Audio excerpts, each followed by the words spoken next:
Hello, Mandibil here, and welcome to part 8 of my deconstruction of Bernardo Kastrup's series Analytic Idealism. And we are still in part 4 and around the 30-minute mark, and I'm just heading further into deconstructing this course. So let's head it. In other words, how mental states that constitute the world outside as it is in itself, how they present themselves in the dials of our dashboard of. Then he keeps saying the world outside as it presents itself. What are you talking about? Are you talking about your experience, or are you talking about that which ultimately your experience axiomatically, let's put it that way, tries to describe, right? What are you talking? You're not clear in your language about what you're referring to, and I think that's a big problem, and one of the reasons that people might be falling for this because it's fluffy. It actually enables you to fit whatever agenda you have yourself into it, because you can misunderstand it in a way that fits whatever weird agenda you might have, right? That there is a god, or there are transpersonal minds, or telepathy, and reincarnations, and all this woo-woo shit that people want to fit in, right? At least it doesn't help clarify the delineations of what you're talking about when you're sort of unclear what you're referring to, right? So I'm thinking that unless you're stating specifically, I'm talking about that which I have no access to, you are talking about that which you have access to, right? Then it's no surprise that the universe as a whole should have some degree of similarity with living nervous systems, because both are images of inner mental processes, underlying mental processes as displayed. No, they're not. No, they're not. They are constructed images. They are not the thing itself. It's based on some kind of tool, a computer, cameras, lenses, whatever, jotted through, how many circuit boards, pulled out and printed out and presented in some pixels on a screen somewhere, and then it's, it's experienced using your vision or something like that, presumably, right? It's been through so many steps until you can have an experience of it, and that experience you claim is a part of that which is behind experience. That's ridiculous, right? Completely ridiculous. I think what he's trying to say, that if you take a picture, that kind of picture, that scientific picture or whatever, more sort of generated picture of the mind, and if you do the same thing with the whole universe, it looks like the same, right? But isn't that the same as saying the atom in an apple looks completely the same as an apple? If we say we had access to we could experience some very small part of an apple called an atom, it wouldn't look the same, right? That it looks the same could be merely some kind of coincidence, that we want to see a pattern that isn't there, right? Or that we want to say there's a pattern that looks like something else, that we want to look the same because we want it to be the same, right? It's just, maybe when you fiddle around with stuff, it basically starts to look the same everywhere, maybe, right? Who knows? And who really cares? Because you can't get to what is behind your experience. It's like, it's also that I thought about, an hour ago or so, something like that. What he starts out in this series is saying, well, our experience has been honed by evolution in order to give us, fitness points, as Donald Hoffman would say, right? It has not been created in order to get to the truth of that reality out there, right? That unknowable reality, right? It's not only a different kind of thing, in my opinion, by being an experience and not the thing itself. It's an experience, it's not a thing. It's not things, it's experiences of things, right? So it's different paradigm, but it's also an optimized paradigm and optimized towards survival, not insights into that which it is an experience of, right? So it's potentially as far removed from a useful tool for figuring out what is beyond that experience as you can possibly get. So why the hell are you spending your hard-earned life on trying to figure out what is on the other side of that experience, right? It can only be some kind of sophistry you are out with, you're going with, right? Because you want to be able to say what it is. So you're just throwing words at it until you can sort of feel confident that now you can go and say everything is mind and I can tell you what it is, right? And there's reincarnations and there's, whatever bullshit you can stuff into that realm that nobody can access. It's the oldest trick in the book of sophistry, right? That's what priests do. You don't have access to God, right? You don't have access, little peon. Just give me money and I'll tell you what God says, right? Dr. Fauci, you don't have access to the pandemic. Well, I have to tell you what you have to do because you can't fathom this big thing, right? Maybe that's even the scientist approach to that kind of mysticism, right? It's everywhere when you look. No, you are sort of one of those little peons. Too bad. You have to listen to your priest or your politician or your mommy and daddy and who else it is who has access to that sort of paradise where knowledge is, right? And you have to obey and pay, right? That's all. That's always what it ends up being. Pay up, right? Give me your fucking money or you'll be shot in the end, right? That's always, maybe not shot, but or you will be outside the collective, right? Then we'll excommunicate you like they did with Spinoza, right? So if you don't follow along on our bullshit, you'll be excommunicated or you'll be killed, as the state says, right? Well, that's the line. They always refer to something that you can't access, but they, for some reason, have that magical access to that area, and then they can come back and tell you, oh, I've been there, and I can tell you should do this, and you should do that, and what? Fuck off, man, right? It's so boring, right? It's so boring. Oh, man. And you have basically said it yourself as I said, your experience is what you have, right? Okay, so if you're going to fabulate about something that isn't some kind of experience, what are you basing that in apart from your experience, right?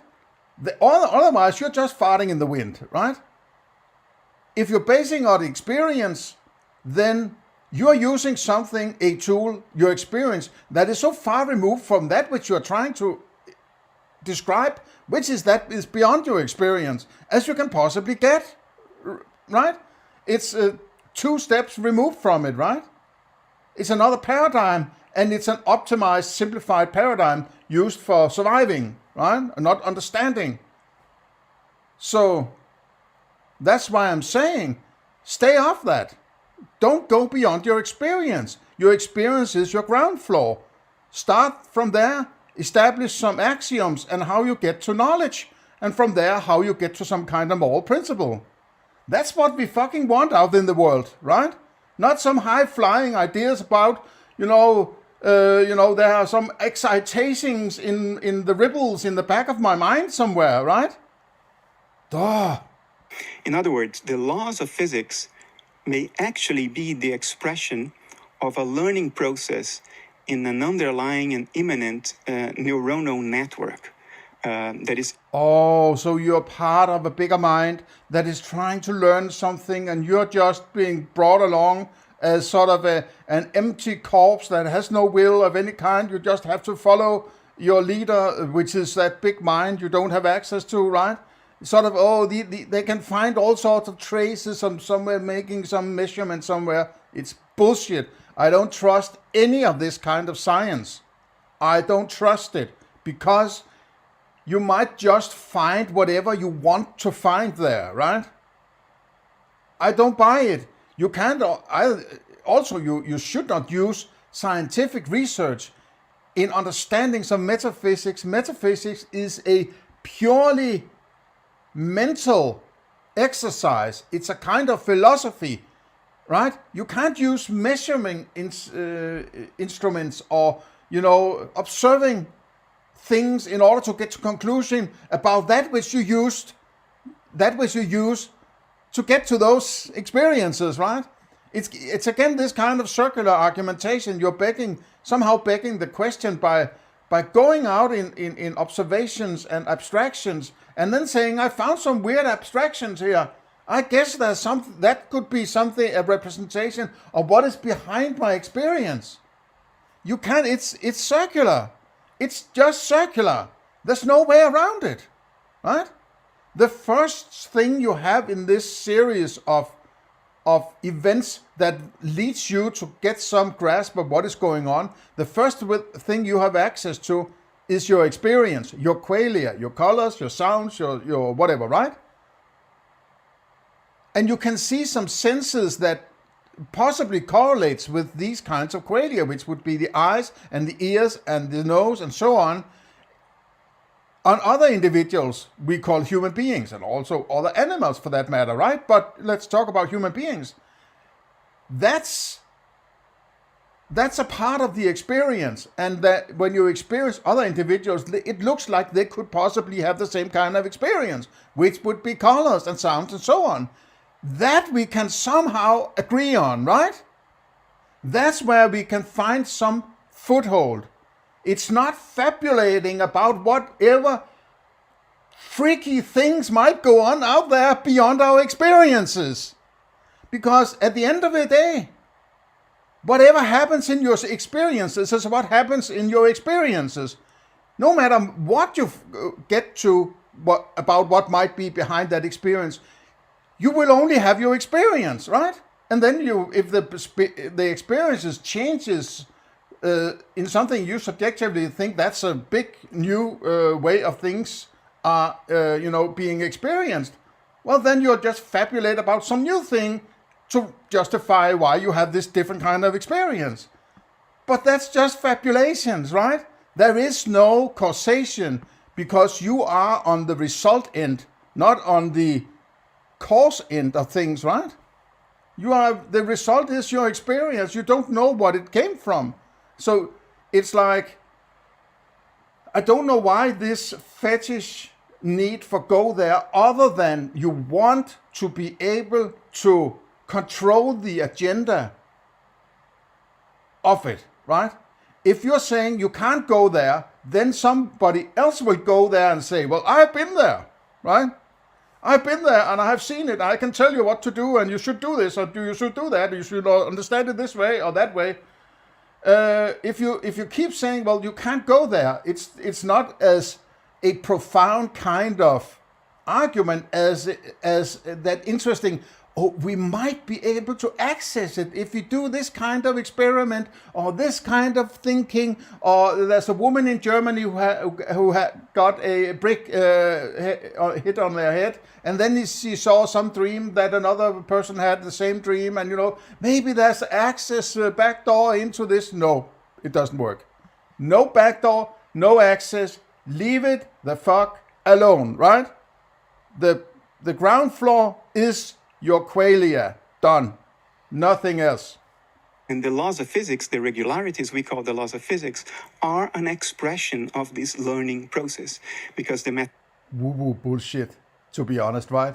It might point in the direction that I wanted to point in, that there's a big mind and we are just a small subset of that big mind. We're just a little ripple in that mind, right?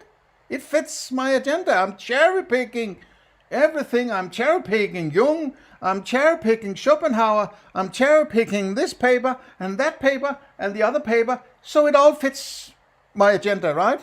Bullshit. Both seem to lead to the conclusion that what we call the physical universe is actually the extrinsic appearance of mental activity, learning mental activity.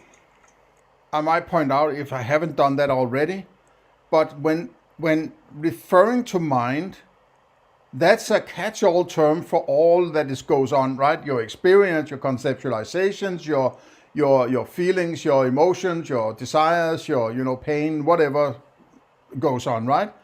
All that is encapsulated in a term that is usually called mind, right? That's the thing that goes on in the brain. That is mind thing, right? Okay. But mind is an abstraction or an idea or a concept or a model or whatever term you want to put on it. It is not experienced, right? Just like you can't experience mind, right? You can't experience somebody else's mind. So it's not experiential. But also, when you refer to mind as sort of linguistically, what are you really referring to, right? What are you referring to? Think about it, right? In order for it to be something that you can experience and relate to it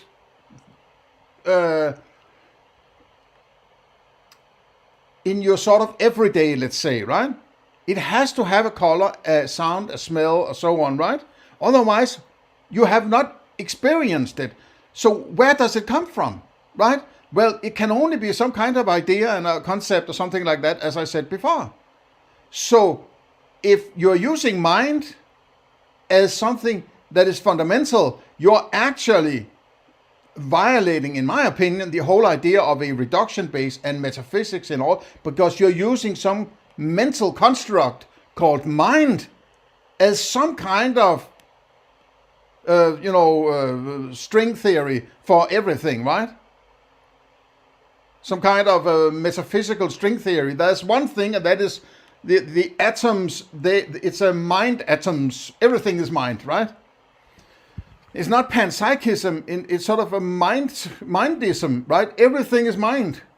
So that's the only one thing. So it manifests itself in my experiences sometimes, because then there's a ripple and then I have some experiences. If there's no ripple, I have no experience.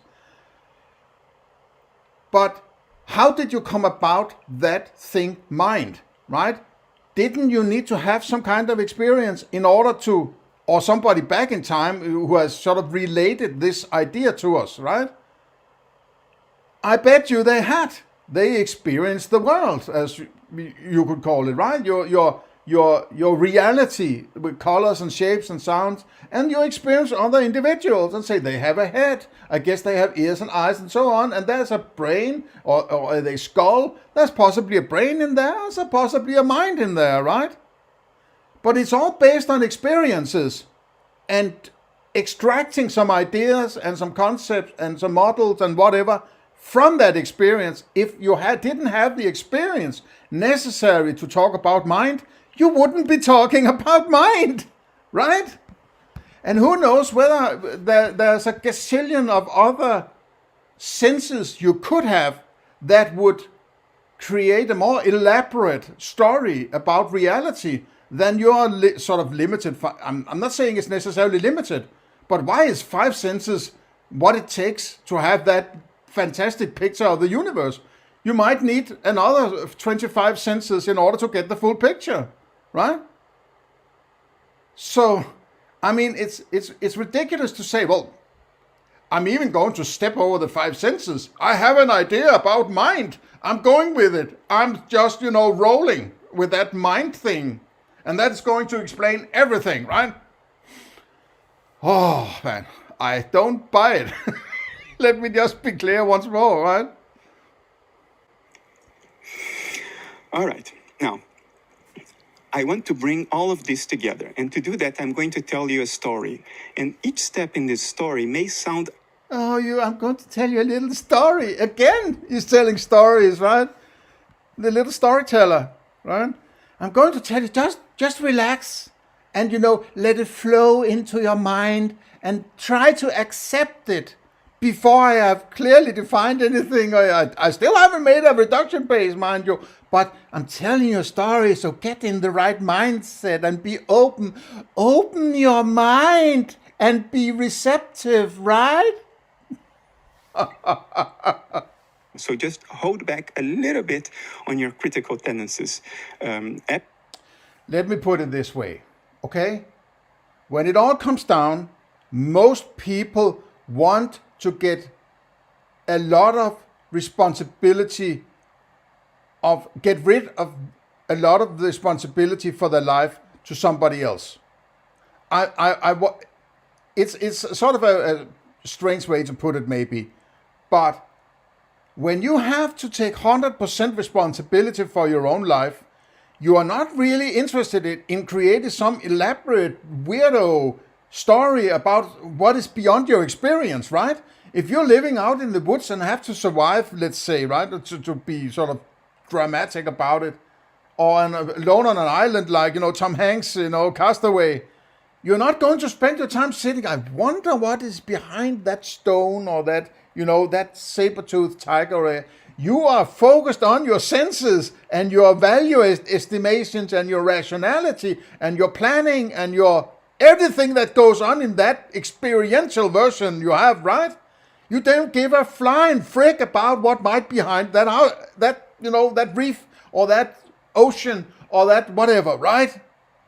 Is it a little,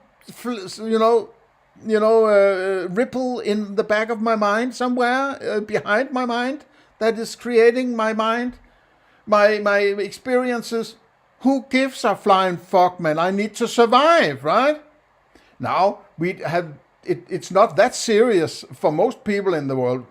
I mean, sadly, it is actually serious for some people in the world still. But we can talk about that another time, right? Maybe that's also a problem philosophy should have solved a long time ago, right? Freaking academics, right?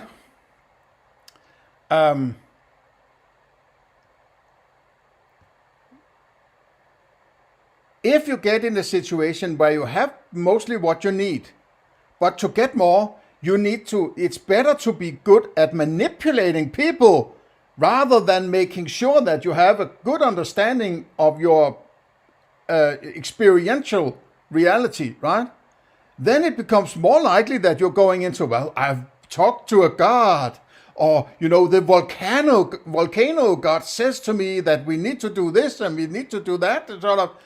That's how you get resources from other individuals rather than survive by yourself. So if you can, and there's also this need for, as I said, many people like to lease out, control of their life. I think because they don't have a decent moral principle to work from. So if they lease out the solution to somebody else, they can always say, well, I didn't do it, it was that guy or that woman, right? And to these structures, these woo-woo structures that there are, religion and all these, they have all this kind of weirdo metaphysics, right? And that's what people have been force-fed, a lot of them. If not religion, then statism. The government knows everything and is always right. That kind of religion then, let's say, right? All these weirdo things, they don't want to realize that they have been fucking lied to and manipulated and bullied into believing this shit. So they want to justify it somehow instead. And lo and behold, there he is. Bernardo Kastrup comes and says, hey, I have connected woo-woo with science. And they're all flocking to him. Yay, we have Bernardo who explains everything, right? Ah. Everything will be justified later. The story goes as... Okay, everything will be justified later. Why do you need to tell a story and then justify it later? I would say that good philosophy starts to argue and then draws a conclusion and turns that into some kind of statement, which could be an axiom, right? So that you don't create some weirdo story and then you try to, rationalize or reason about it afterwards, right? You don't start with a conclusion and then argue for it. You start to argue and then you draw the conclusion in a manner that makes people feel that they can follow the steps you go through. Otherwise, you should be considered a sophist, in my opinion. Once upon a time, everything that there was in the whole of existence was one. I wasn't expecting to hear the term once upon a time in a lecture about metaphysics, right? Is he sort of going for the lowest common denominator or something like that, right? Has it been watered down to something that is so ridiculous that you have to tell fairy tales in your metaphysics? It just really, really rubs me the wrong way. And being talking down to you little people, you can't handle the big thing. So I have to water it down and tell it like it's a Disney story, and then you might be able to grasp the big thing I've been doing, right? Universal mind, which I'm representing here as a circle, a very traditional symbol of eternity and infinity. So there was this. It's a tradition. Oh, traditions are all of a sudden important, right? Oh, traditions, yes. Yes, traditions. The traditions you like, apparently, right? And symbols and symbolism. And so, apparently symbolism is very important to Bernardo Kastrup. And I'm reminded that he has this weird heraldic, what's it called when you have heraldic, I think it's called, when the weapon and the shield and logos are, they're sort of unicorns and beavers and keys and the Vatican, I don't know what, right? It looks like Freemasonry to me, right? It looks like Freemasonry. I would like to know whether or not he is a part of that Freemason shit, right? And one indicator might be that he has been working in CERN. That's the holy Inquisition, or the holy cathedral of Freemasonry, right? I mean, come on.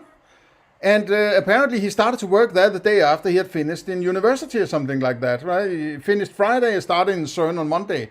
How the hell do you get a job like that unless you have some connections, right? He's got to be some kind of Freemason, right? He's spouting all sorts of weirdo bullshit here in these years of complete collapse of anything remotely philosophically rigid anywhere, man, right? I don't know. I'm just fabulating. It's just weird, right? Therefore, whatever experiences this mind could have, they would have to be endogenous experiences. In other words, experiences that don't depend on perception, don't depend on what's technically called intentional content. They don't depend on things that are outside the mind. In our case, perceptual experiences would be vision, tasting, touch, and endogenous experiences would be things like imagination, ideas, emotions, thoughts, things that arise within us, even if we were to be locked up in an ideal sensory deprivation chamber. Arises within us. But then if it's within, there's also an outside, right? What is that outside? Is that outside your brain or your mind? I mean, you're talking as if you're looking down upon other people and saying there's something that is inside you and there's something there outside you, like you're some kind of god, something like that. Why don't you talk from your own experience? Says, I am in my experience. That's what I have. I can't step out of it and look down upon it only as an abstraction, but that is not going to explain my experience, which is I'm living inside this experience, right? It's bad philosophy, right? So this one mind, which was all there is, according to this story, had endogenous experiences akin to what we call ideas and emotion. And endogenous, what the hell is that? I have to read. Sorry, the video window is very small, so the text in the slide is very small. Maybe I should read the slide. How do the two perspectives of experience, intrinsic and intrinsic, emerge? In integrated universal consciousness, there's only one perspective. Its inner life consists of endogenous experiences akin to ideas and emotions. What the hell is that? Am I being penetrated by a larger mind who's controlling my body? Something like that? I mean, it's... Two, consciousness can undergo dissociation, creating an alter. is sort of a mental clone or something like that. 3. A dissociative boundary forms a screen on which outside mentation impinges or is projected as perceptions. How the hell do you know this? Is that something you have sort of, fabulated in your mind about? I think there's a projection behind it. There's a projector. The big guy out there is showing off his summer holiday photos on my screen.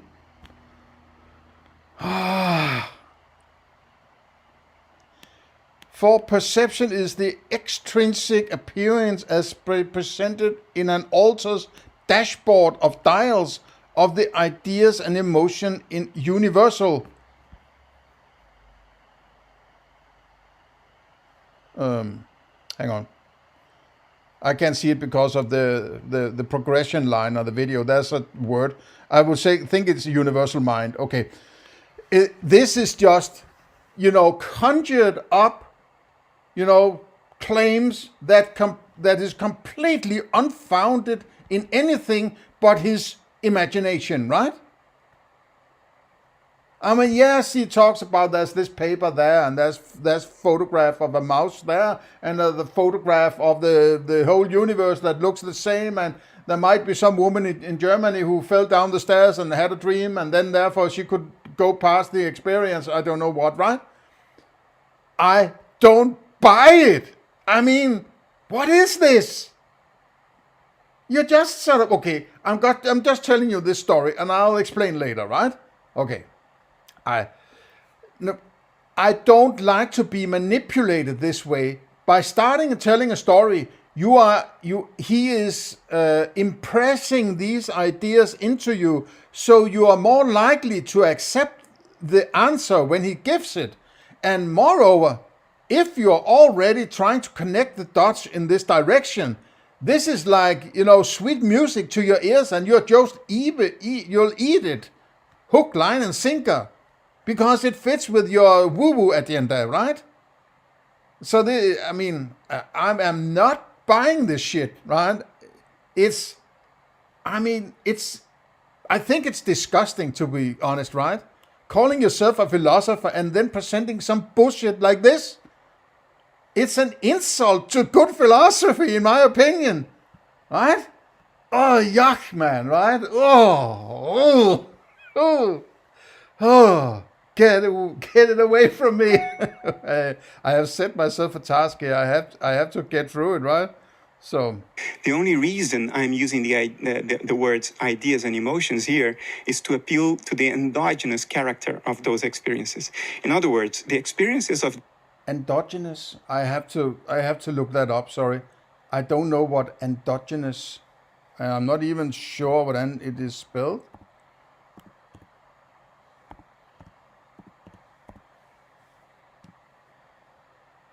Let me see if I can get somewhere.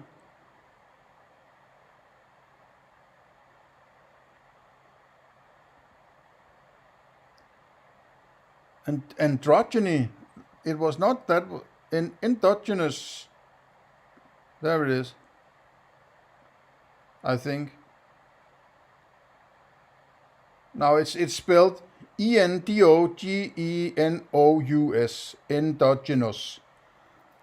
If it's the same word, I can't be sure, right? Okay, one definition is growing or produced by growth from deep tissue. 2a, caused by factors inside the organism or the system. Or b, produced or synthesized within the organism or system.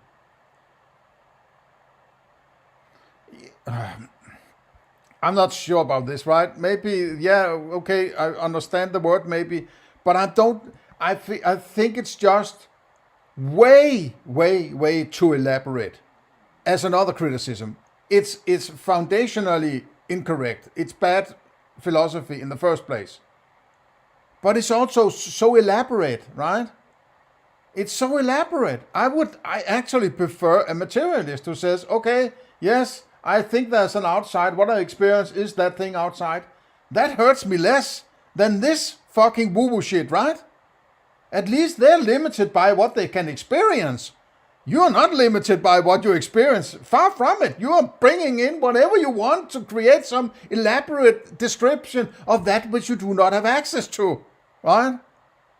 Do you think that people are going to buy that unless they have some woo-woo shit going in the first place? I don't think so, right? This one universal mind are akin in some way to our ideas and emotions, but not identical to them, because this universal mind is not a human being. And mind you, you shouldn't create any abstractions or any idea or any representation in your mind what he talks about, right? You shouldn't. Because what all those ideas and conceptions and objectifications you have, they're all based on some kind of experience, right? And when we're talking about that which is beyond experience, well, colors and things like shapes, and that they don't function there, right? You have no way of saying that, right? And if you say that, what are you basing that on? You're just, extrapolating or extending it to an area you don't have access to, right? So when he talks about it, whatever appears in your mind as some kind of mental representation of that, you should reject outright, because your mind is not geared to make representations about it, right? So if you get a picture, some colors, some shapes or something, just reject it because it doesn't function in that area, right? So these circles and spots and dots and texts, that's all part of our experiential world, right? So he's manipulating your mind. He's using what you are already using based on your experiences and trying to convince you that there's something like that going on out there on the other side, right? Sort of a sophist trick to get you in, sort of to go with the stream or something like that. Backdoor. Oh, I found a backdoor there, right? This one mind then underwent dissociation, which is a well-known psychiatric phenomenon, and an alter, what's technically called an outer personality, an alternative personality, formed within it through dissociation, with its own dissociated endogenous experiences, ideas, and emotions. Now, what is dissociation? In the past, it used to be called, extreme forms of dissociation used to be called multiple personality disorder, and that's when different... So he has made an experiential representation of his ideas about what goes on beyond experience, right? He is making a presentation that you can experience as a placeholder for something that can't be experienced, can't be known, can't be understood, right? He has said that himself. You only have access to your experiences, right? So what the hell is he doing? I don't give a crap about this, to be honest, right? This is just his, his brain farting onto paper and saying, see, I made a circle, right? Oh my God. Oh man, if the world is going to be taken over by people like Bernardo Kastrup, I don't know what to say, man, right? It's like they're all us living out here in reality, right? Trying to get the best out of our experiences in order to create a good life, right? Don't give us all that bullshit about what you think there are circles and waves and bullshit on the other side of the experience. I can't get to it. It's not a part of my everyday, right? Why don't you start to do some real philosophy that actually is useful for 99, maybe 100% of the world population, right? Instead of this mental masturbation. This is useless, right? Can't use it for anything, right? It's not like I say, wow, I saw this interesting video by Bernardo Kastrup, so now I'm going to do it like this when I drive my car, or do it like that instead when I go to the grocery store, or when I take a morning dump, I'm going to do it in another angle or something like that. Whatever, right? There's nothing. I still have to base my everyday on my experiences, right? No matter what bullshit you can come up with. Oh, man. Oh. It's like people want to live in some kind of fantasy world rather than try to get the best of reality that you can.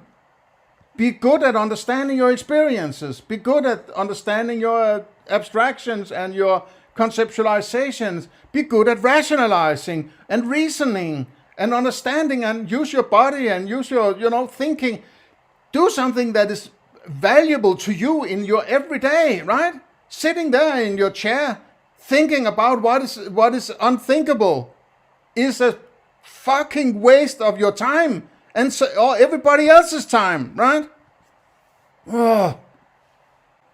Segments of what is fundamentally one and the same mind seemingly break apart, such that one segment has some of the memories, another alter has other memories, and they don't access each other's memories. Some of the alters inherit. You might want to ask Bernardo Kastrup, what has changed in his life, in his physical life, the way he does things, from when he went from an ordinary life to become this kind of woo-woo philosopher, right?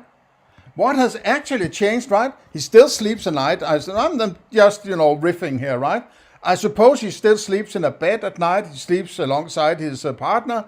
He goes up, he takes the bath, he brushes his teeth, he takes the bath, as I said, put on some clothes, get some breakfast, some coffee, some juice, some bread, some, yogurt, some whatever, right? His muesli or something, Brussels sprouts. He takes his car to work, or, goes to his office or whatever. He does the same thing as he's always done, right? There's nothing new here, right? Because he's not doing some philosophy that has any influence on anything that is valuable to philosophize about, right? In the end, what is valuable on the larger scheme of things is getting to a fucking moral principle that works, right?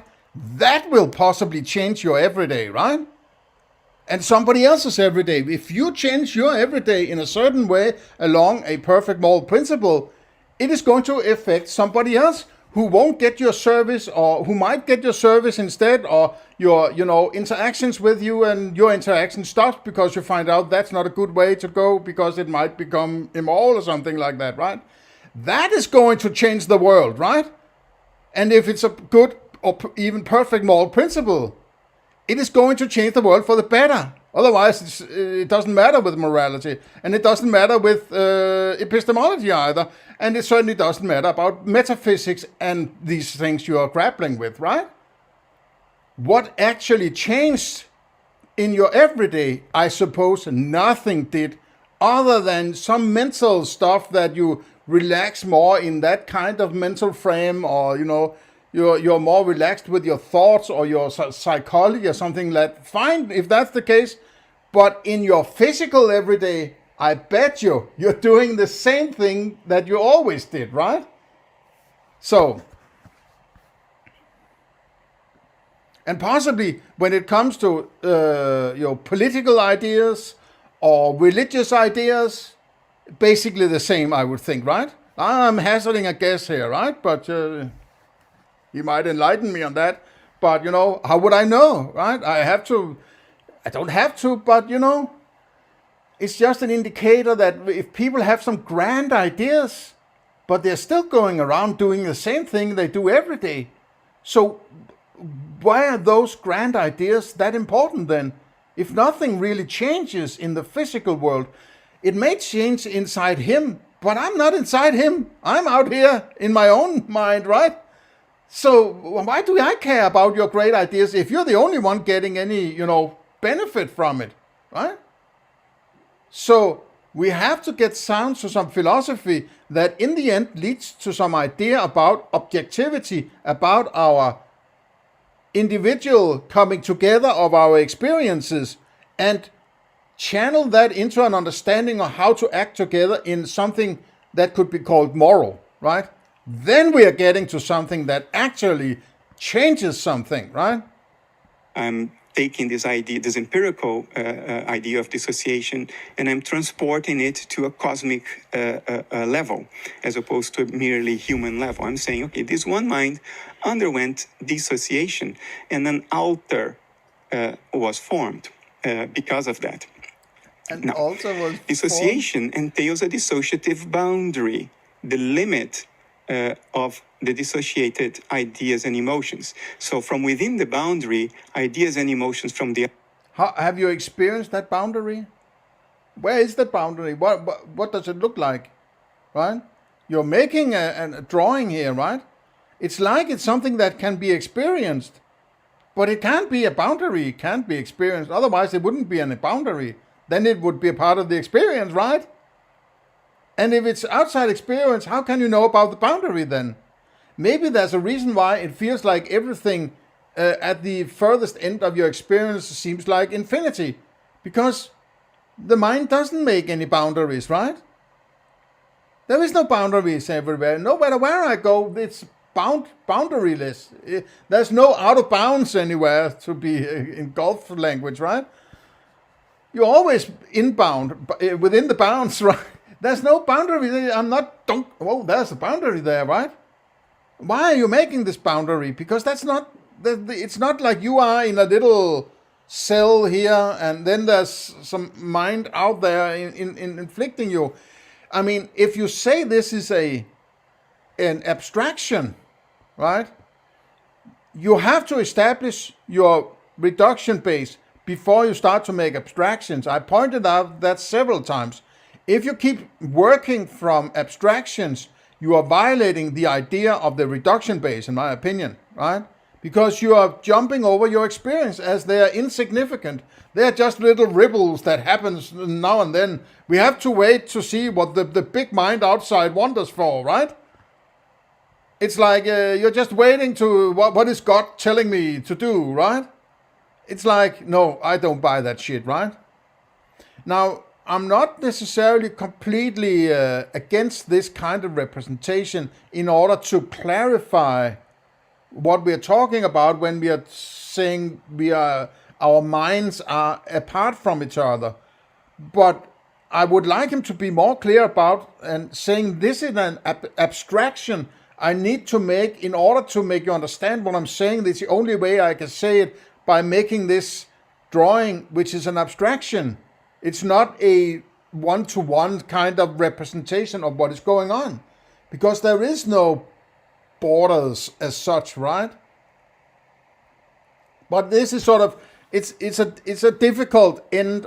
I mean, this is foundational, right? So it's difficult to describe it to somebody else who's not a part of your experience, right? And the commonality of experiences, right? That if I'm saying I have an axiom that says I'm not the only experience there is, there are other experiences out there I don't have access to. Well, then how do I go about discussing each of our experiences and the placement and dissociation from each other and so on, right? So that there is something to it. It's not completely mad, this. But what I'm hearing is he's saying there's a big mind out here, right? And that little circle is just some kind of cutout of that bigger mind that you have access to, and you don't have access to the rest, right? And there's some guy over there, a girl over there, which you apparently can access, right? A dissociation, right? So there's a problem here, because apparently spatially you are limited to this border, and then there's somebody over there who is completely outside your dissociation, right? How can I experience that person which is not a part of my experience, right? Hasn't he just created a problem in the thing that he is describing, right? If he has an idea about that which is over there, but it's not a part of his experience, how does he know that there's a dissociated mind over there? He can't talk about it because he's dissociated from it. So he's sort of going back into some kind of weird that you're a part of a bigger mind, and you're a subset of that mind, but there's more mind to it, but you don't necessarily have access to. What I would say is, we each have our own mind, and it's not mind outside each of our minds, right? That thing he's pointing to there, okay, you can't see the picture, but you have to see the, I forget that, sorry about that, but maybe I should just quit that, right? I can't keep describing these slides. So you have to look through the video yourself, right? And there's a sort of big circle and a small circle and two dissociated alters or individuals, persons, whatever, as far as I understand. That it's... Well, I went on a tangent there, I lost my train of thought. But the point is that if we, each of us, have our own mind, but we are dissociated from each other's mind in a sea of I use the term sea, in a realm, let's say, which we do not have access to, right? But the sort of the reflections within this thing we don't have access to manifests in our mind as those experiences that tries to spatially represent that which it doesn't have access to. And that means by some kind of sort of, that's just built into the system, that representation will represent other individuals that have the same kind of representation. The only thing is you do not have access to those other representations. He wants to say everything out there is also mind. You're just dissociated from the rest of the mind, right? I'm saying the only thing there is are each of our minds, right? And I can only establish that axiomatically, right? I can say I have some experiences. I call all of that, a catch-all term, which is mind. And I suppose that those that looks like myself within my experience have the same kind of mind. That's an axiom. That's not something I can experience, exactly because I can experience the mind, right? I can't have their experience, I can only have my own.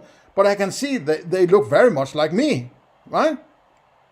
They have eyes, they have ears, they have, whatever, right? So I'm going with, a good idea for me would to state axiomatically they have some kind of mind, and they have therefore also possibly the same kind of experience that I have, right? It doesn't need to go further than that, in my opinion, right? You don't need to talk about this big mind that controls everything, basically, and that is having some great thoughts and are on its way to create thoughts, and you're just sort of being bounced around in this big mind, and you're sort of insignificant to this big outside mind, right? It starts very quickly to reek of you're just insignificant. You just have to follow along, right? And the big Jesus of philosophy, Bernardo Kastrup, has been talking to the big mind, as I've been told it's a projection, right? And it's superior. The outside cannot go in, and the other way around is also not possible. You cannot have this commerce, this traffic of mental content across a dissociative boundary. Memories, imaginations, character traits, whatever. That's the point of this. Yeah, you're just saying that you can't, you're creating some boundaries within mind, right? So you're running into all sorts of problems, or at least some problems here, right? Why is mind dissociated from other mind that is basically the same, right? I think that is a recurring problem with this kind of thinking.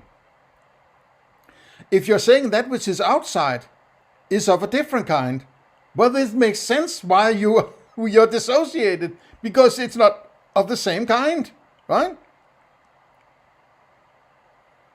So and then it's annoying to a lot of people, apparently, that you'll have to say, well, I don't know what it is, right? They don't like to say that, but I must be able to say something about what it is. I'm alone in my experience. There's something out there, It's spooky. Ooh, Bernardo Kastrup must say something about what it is. He says it's all mind. Oh, it's all mind. It is a big mind that takes care of me. I don't have to. I just have to follow along. I don't have to take care of myself. I don't have to take responsibility. Ah, but how nice. And it also fits with what mommy is saying about religion and God out there. So everything is great now, right? Oh, I'm so relieved. However, the mental contents outside the dissociation have their own dynamics. They are oscillating. They are being excited. They are oscillating. They're being excited. Oh, how the hell do you know, man, right? You're just farting in the wind. You're just talking, I have ideas about what's going on out there. You can't experience it, but I can, right? I'm Mr., know-it-all, right? I can even tell you and represent to you in an experiential way things going on out there beyond experience. I can represent it as little, doodles here on my presentation, right? That's an excitation, that little doodle there, right? Get the fuck out of here, man, right? They are experiences. And these experiences can impinge on the dissociative boundary from the outside. Now, this idea of impingement is an important one. So let me try to elaborate a little bit on this slowly. Imagine... So it's sort of coincidental. So you're just bouncing around in these excitations. Oops, I had a little experience there. Oops, I had a little experience there. It's just a coincidence. There was an excitation there, right? It's like what goes on inside you is not important, right? But all these fantastic excitations out there in the big mind, ooh, they're important, right? You little peon, you just obey what I'm saying, right? Now, although those emotions are parked and are dissociated from the executive ego, they still indirectly influence. The dissociated ego, that's also a new thing, right? That's also a new one.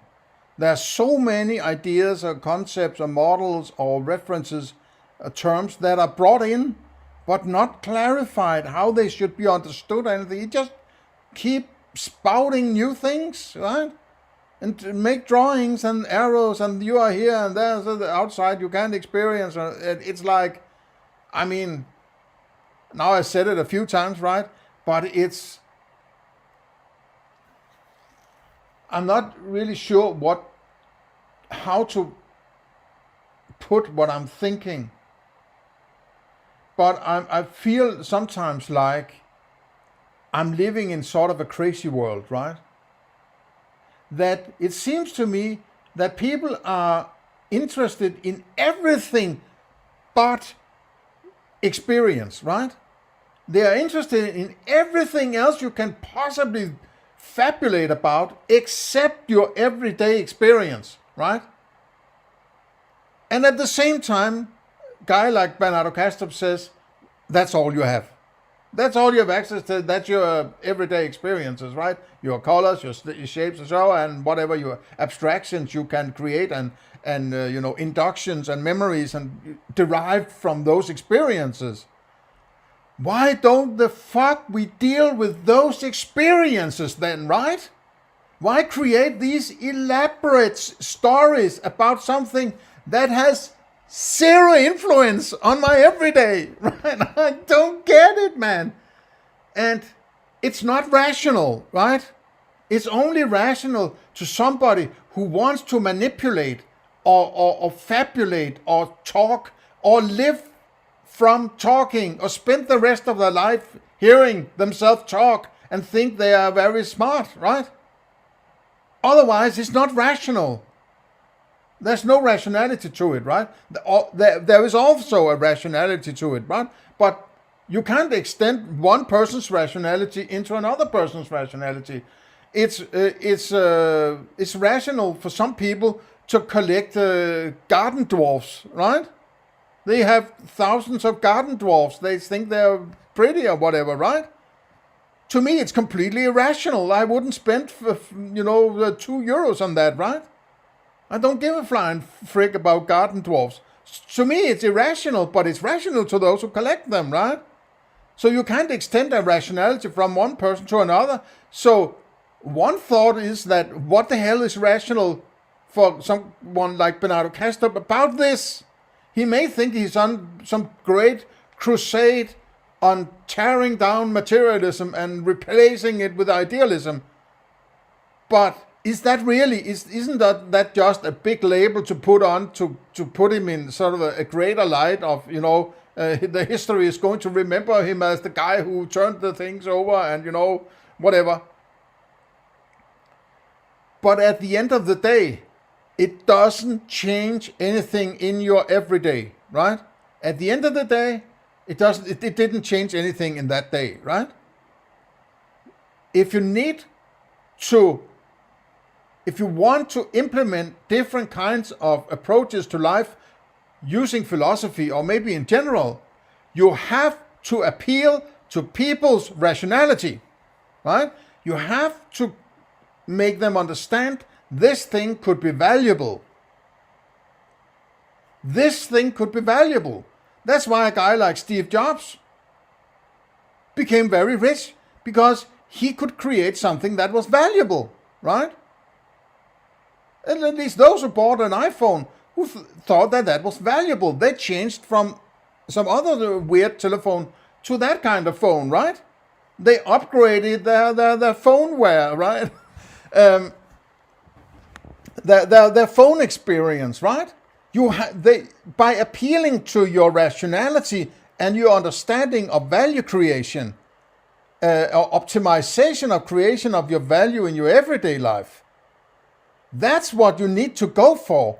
These high-flying clouds of, excitations beyond experience, it's not going to, you might as well tell me that there are, jellyfish orbiting Jupiter or something like that. And I would say, okay, so fucking what, right?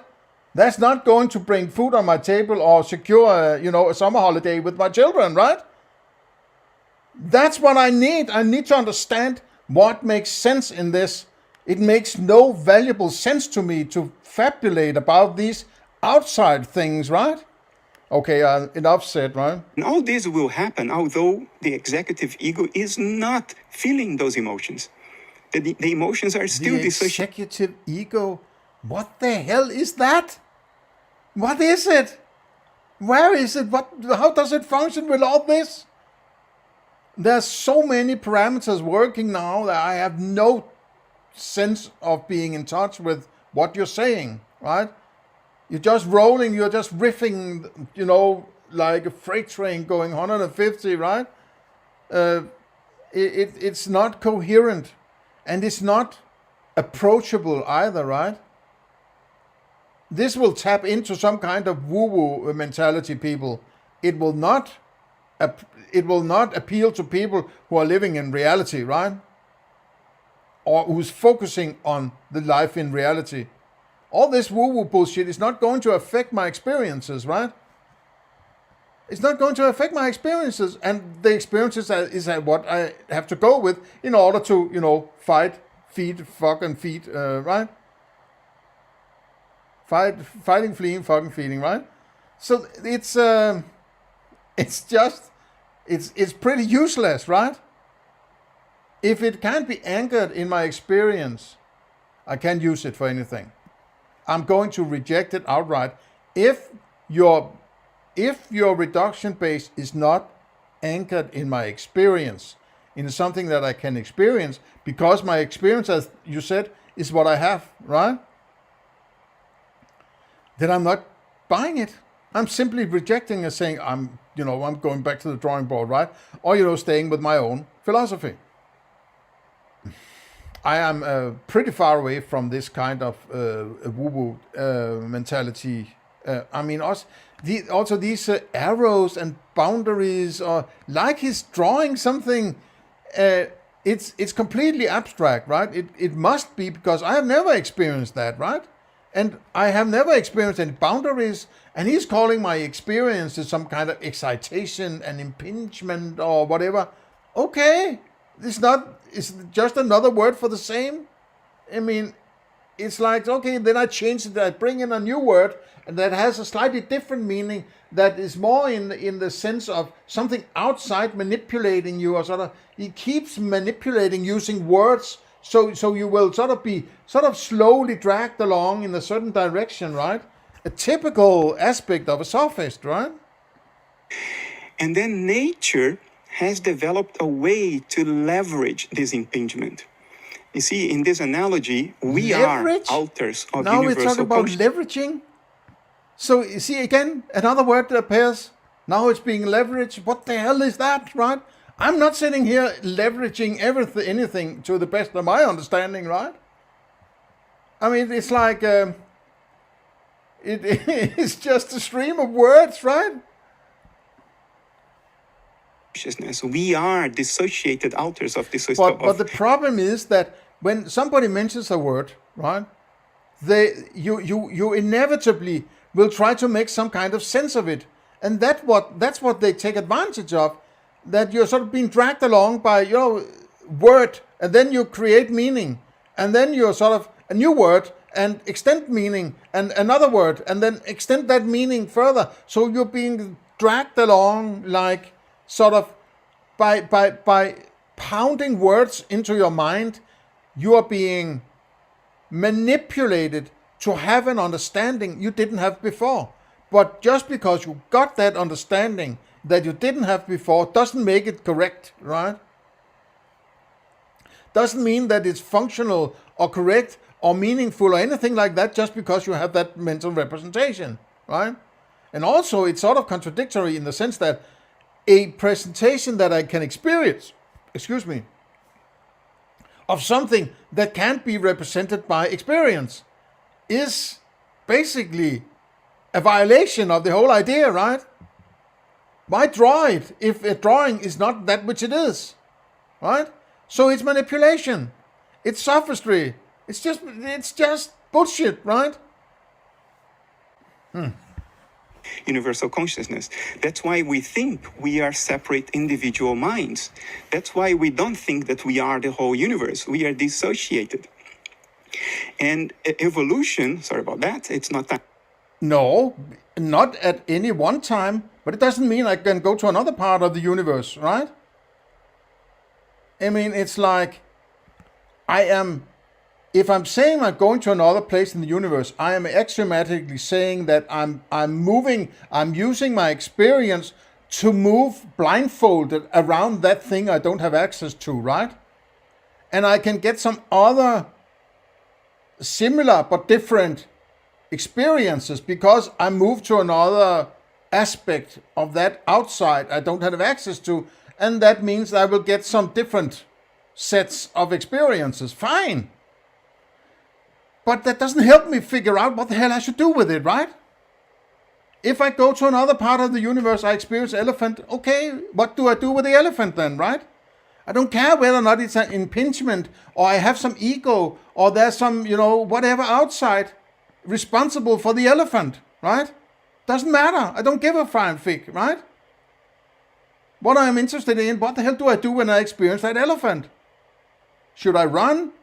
Should I attack it? Should I eat it, or should I, copulate with it, right? It could be an interesting experience, possibly.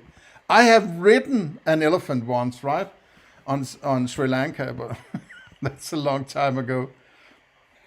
The dashboard, that instrument panel full of dials that contain information about the world, those dials are fed. That contains it. How do you know it's information? What is, if I experience the color red, what is information about it? Why do you classify it as information? Why not just say it's red? Why do you need to say it's red and it's information? What are you adding to that experience of the color red? What makes it information? Please explain. Because I don't think it's necessarily information. That's something you decide whether or not it's information, isn't it? And that's not something that comes from the outside. That comes from the inside, whether or not I think it's information, right? If I experience blue, I experiencing green in that direction. Is that information? Well, you can just classify the information, but it doesn't alter or change anything about the experience that I called it information, right? So what are you referring to? In any case, it's something that comes from the inside. The information doesn't arrive in a manual alongside your experiences, right? So you don't understand that. So the physical world is this screen of perception, which translates the impingement of mental How do you know it translates? That's an axiom. But you don't know if it's translated. You only have the result of a possible translation. But if you only have the result, you can't know if it's a translation. You are referring to that benevolent demon out there handing you information, say, you should know this and you should know that, right? You are impregnating your experience with meaning without clarifying how the hell you get to do that, right? And those instruments are fed information through this process of impingement. What's fed information? What is that which feeds information? Is it the mind out, the big mind out there that says, well, you need to know this, so I'm going to impinge this on you, right? Are you the mind outside telling me that it's information I'm receiving? How do I know it's information? If I have a color, if I have a sound, I have a taste, how do I know it's information? You can say I have it because it's important, because that's what evolution has possibly done over the years, but that's still an axiom or theory you're working from. That's unprovable in my opinion. But there's nothing about the exact experience itself that tells you it's information, right? That's why I want to go to an understanding of this, right? You can't just say the information comes from the outside, right? It's just like the information arrives, and it's almost like you're circumventing your experiences, right? You're talking about these dials and so. I'm a little tired of this pilot analogy. I would like to get back to what we are actually experiencing, like sounds and colors and taste and smells and so on, which is the actual thing that there's access to, right? What's really going on outside are just endogenous mental states. Nothing physical. There's no space, time, or objects, nothing like that. What's really going on outside are these ideas and emotions that impinge on our equally... So you know what's going on outside. There's ideas and emotions outside you. There's ideas and emotions is impinging on you. How the hell do you know? You don't have access to it, man, right? So you're just deciding, well, I think it's this. Wow, I can't tell you how bad I think that kind of philosophy is. Holy, before I start to do some weird, gymnastics in frustration about this. Boundary, but evolution has found a way to translate that into this at-a-glance instrument panel that gives us information about what's going on outside ourselves, so we stand a better chance to survive. And that's what we call the physical world. So the outside is telling me what I need. It's like, okay, that green is there because I need to understand that as information so I can survive. It's like you're saying everything has been delivered to me, understandings that everything comes, there's nothing inside. That is, the inside doesn't create anything. Everything apparently comes from the outside. That's where the important things are, the emotions and the ideas and the information. And you better just take it seriously, right? Not literally, but seriously. Oh my God. Oh, man. Could be interesting see in 100 years what they're looking back on this time of humanity. If they get to a better place in the 100 years, they're going back and think, what the hell were they doing back then? What the hell were they smoking, man, right? The instrument panel here that is fed by this impingement process. And the result of that is we see the world. We see the clouds, we see the sky, we see a fence, and we see plants No, and the rest of the world. You're violating your own description. You just said in this little circle, and I hope you're following on the real video that you can't see in my video, the actual video of Bernardo Kastrup. He is placing the whole experience outside yourself. He's placing that experience he just said is inside that little bubble that is your personal dissociation. And on that borderline, there's this dials and all this pilot analogy. And then he just slams all the puppies and the lawn and the clouds and the sky outside you. I mean, is it just me, or is this the same as saying the opposite of what he's been doing all the time? I mean, oh, man. Okay, I wasn't prepared for this jump. It's like he spent 3 hours convincing me that I only have access to an experience which is on the inner side of a dissociated border between me and something I don't have access to. And then he slams the whole experience completely outside my dissociation. Oh, what the hell is the matter with this guy? I mean, okay. It's gotta be a joke, this. I mean, what the hell, man? What the hell is going on here, man? What the hell has he been smoking, man, right? This is the instrument panel. It's what appears on the instrument panel, on the dashboard of dials. What's really going on is this. But of course, we only have access to the dashboard, because otherwise there would be no up. So there's ideas and emotions going on out there, but we only have access to colors and so. But then how the hell do you know about it if you don't have access to it? Oh man, I mean, I gotta stop this before I go crazy, man. I wasn't prepared for this level of craziness, right? I mean, it's like he's on another planet, man. He's completely lost it, right? Completely disconnected from any kind of reality here, right? I mean, this is, brain farting on another level. I mean, I'm like, I can't go any further with this without breaking into tears or something. Like 1.5 hours I spent here. So we have done 48 minutes and 35. And let's see if I need to take a break from this before I get a heart attack or something. My blood pressure is going to a steaming level. Give me a comment, join my Discord, and share, like, and subscribe, and all that good stuff. Consider a donation to a hungry philosopher, right? And if you don't have the money, okay, but, it would be nice to get a little, a shekel here and there, right? I don't get that much donation. I can promise you that.